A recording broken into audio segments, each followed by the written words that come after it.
Les recommandations et résolutions du dialogue national inclusif et souverain seront exécutoires, a promis le président de transition, président de la République, chef de l'État, général Mahamad Idriss Déby Itno. Cet engagement pris par le président de transition lors de l'ouverture des travaux de ces assises le 20 août 2022 est réitéré le 8 octobre à la date de clôture face aux participants. Cette parole du chef de l'État s'est matérialisée sans surprise, une semaine après la clôture du dialogue national inclusif et souverain.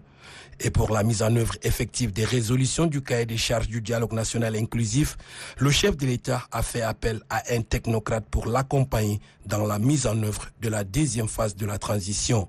Saleh Kebzabo, président national de l'UNDR, l'un des acteurs majeurs du comité d'organisation du dialogue national inclusif, qui a abouti à la tenue des assises du dialogue national inclusif et souverain, est sollicité par le chef de l'État pour diriger le gouvernement de transition d'union nationale.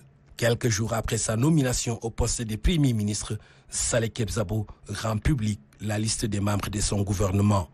Un gouvernement d'union nationale de large ouverture qui prend en compte toutes les sensibilités politiques et autres forces vives de la nation.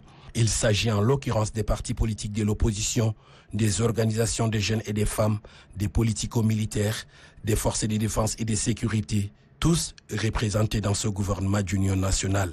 Bref, un gouvernement des missions et des défis. Car, comme le laisse transparaître le programme politique du gouvernement présenté au Conseil national par le Premier ministre et son équipe, divers aspects pour l'essor du pays ont été soumis. Il s'agit notamment de l'autosuffisance alimentaire, la sécurité nationale, l'indépendance énergétique, l'emploi et l'auto-emploi à travers une incitation à l'entrepreneuriat, surtout des jeunes et des femmes, ainsi qu'un rayonnement de la diplomatie tchadienne à l'international. Une preuve, s'il en est, que les attentes des participants au dialogue national inclusif et souverain sont totalement prises en compte par le président de transition, président de la République, chef de l'État, général Mahamad Idriss Déby Itno, et seront matérialisés par le gouvernement de large ouverture qui est déjà à l'œuvre.